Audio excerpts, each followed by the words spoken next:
Hey, so today is revision day. We all know how much we love that, right? Like we wrote the book, we read the book, we read the book again and again, and then here we are having to revise it again and fix scenes and grammar and all that wonderful stuff. It can be daunting. I'm not gonna lie to you. It can be seriously daunting. Like, I wrote the book. I know the book. It's, I don't know, not surprising when I hit the next scene because I know what's coming because I literally just wrote it. So, backstory. This one that I am editing right now and revising, doing some of the final revisions. I wrote this book a couple months ago, and this is the fastest book I wrote. I wrote it in 2.5 weeks. It's the first draft was like 78,000 words or something like that, and then that was the first draft. Then I went through and I revised it, and then I had a beta reader read it and put input. My beta reader, love this particular beta reader. They read it and put in their suggestions and recommendations and any other errors that they saw at the time. So then I went through and read those to see if I wanted to change them or not. I mean, ultimately, I'm the writer, so I get to decide if I like the advice or I don't like the advice. And this beta reader, I generally like the advice. So I went through and started making the changes on the computer, but in the book too. So one of the methods that I like to do is after I write on a computer. I mean, I was a big fanfare of pen and paper for years. Like, I have boxes full of notebooks, like, you know what I mean. But then I realized I can type a lot faster than I can write on pen and paper, and also it's easier to go back and modify it and correct and make edits versus when you're on paper, you either have to double or triple space everything, or you're writing the margin and then you can't write everything that you're thinking. You just generally have to like pinpoint, like go back and fix this. But you kind of lose, sometimes you lose the feel of it when you go back. Like, what exactly was I thinking? I'm not feeling it at the moment. So that's the frustrating part about that. Generally, I like my computer. But when I go to do, after my beta readers read it and I get the feedback from them, I like to get a hard copy of it. So I'm an indie author and I publish on myself on KDP. I'll do a complete separate video on the pros and cons of that because it's a legit struggle either way. From what I heard, obviously I'm not, have a publishing company and an agent and all that. But KDP works. There's tricks to it we'll get into later. But so I go on KDP and I get the author copy. This book isn't published yet. Once I get the final revisions done, I'm going to send it out to my ARC reader. So if any of you watching this are interested in being an ARC reader, hit me up, let me know. And, I'll get you that copy. So when I go through, I like to get the hard copy because I get to read it like a legit, like I said, I like paper. So I get to read it like a legit reader would, and the format. So I get to see the format like you see it. When you read my book, Kindle formatting or ebook formatting is slightly different, but it's reading it like a reader. So I go through and I make main points on mark this baby up, right? I make main points on the inside of the cover. Like, you definitely have to go back and hit these topics. Then I go through, so I have notes from my beta reader. This is my beta reader's copy, not mine. I'll be getting mine soon. And then I go through and as I'm reading it and I'm reading my beta reader's input and grammar mistakes, I like to highlight those because they're easily missed. I make all my notes in a bright pen because I don't want to miss any of them. This beta reader uses pencil, so I have to really make sure that I don't overlook anything because, you know, like small notes in pencil, they kind of blend in, you know? And that's the whole point of this is I've read the story so many times. It's so easy to look over some of the edits and corrections that need to be made just because that's how the brain works. It just skips over them, not intentionally. And then another trick I use is I have all these paper clips and they look all fancy and color coded.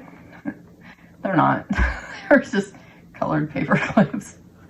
I might color code them later. I'm actually thinking that would actually be a pretty good idea.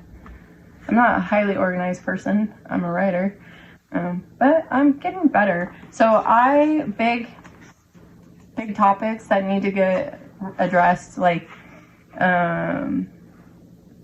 if the scene isn't quite flowing or there's something missing, it's just not there, you know, like put a little more time into it, get a little more depth into it. I put paper clips on those points so I know exactly where to go back through and then fine tune. Sometimes I need a little more research, like if I don't quite get into the depth of the scenario at the time because I'm just trying to get it out on the paper. So I'll need to do a little bit more research, like for instance, in this book, not a big spoiler, it happens pretty quick in the book. There's a train crash. So I've never been in a train crash. I've never personally seen a train crash. I've watched them on YouTube.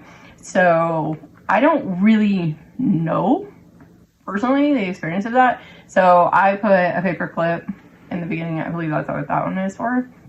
That I need to go back and I need to research people who have been in train crashes and people who have witnessed train crashes so I can get more the legitimacy of the train crash that happens in the book. So you feel like you're there, like you've gone through it, like you can relate, you know? So, and then big major points, I put one of these clippy-dealy things. I don't remember what they're called. Nobody really cares anyway.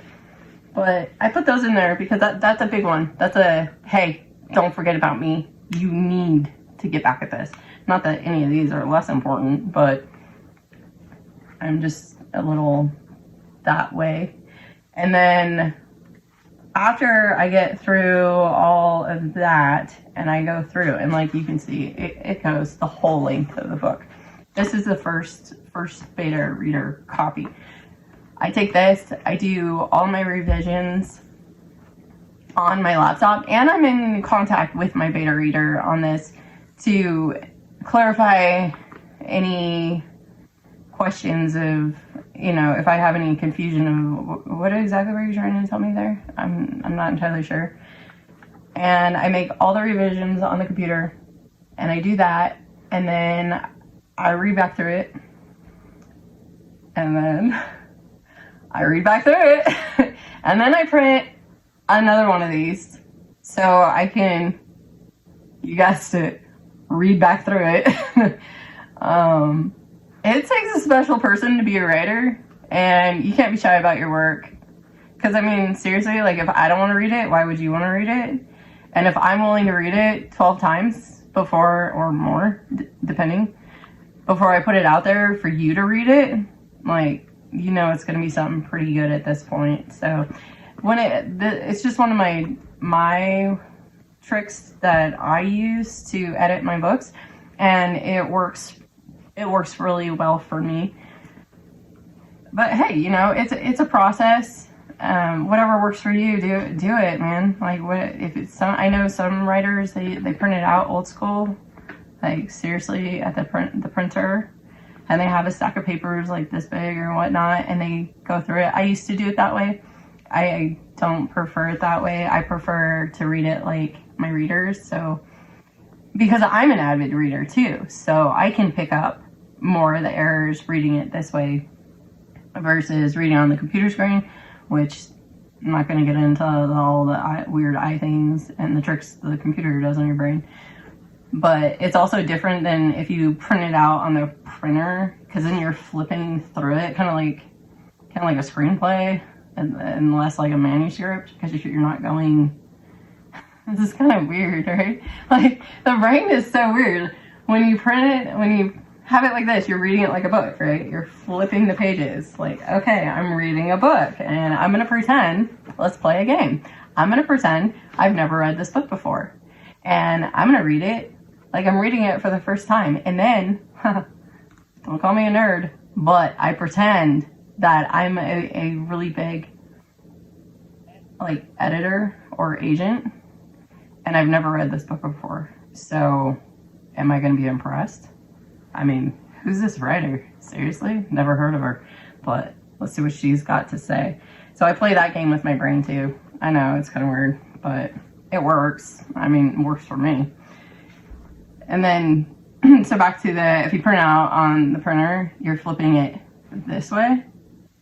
So it's just different. It's more like a legal pad, like a document. Like, what are we, going to court or something? No. You want people to, like, be emotional and be in the moment and feel your characters, which I can do another video about that, because that's a totally different topic right there. So let me know, like, hey guys, what do you think? Do you think I'm totally off the rocker here, or what do you think of the way I edit versus the way you edit, or do you have any recommendations to improve the way I edit or revise? Like, leave the comments below. That'd be awesome. I can't wait to hear from you guys, seriously. And yeah, let's chat about that.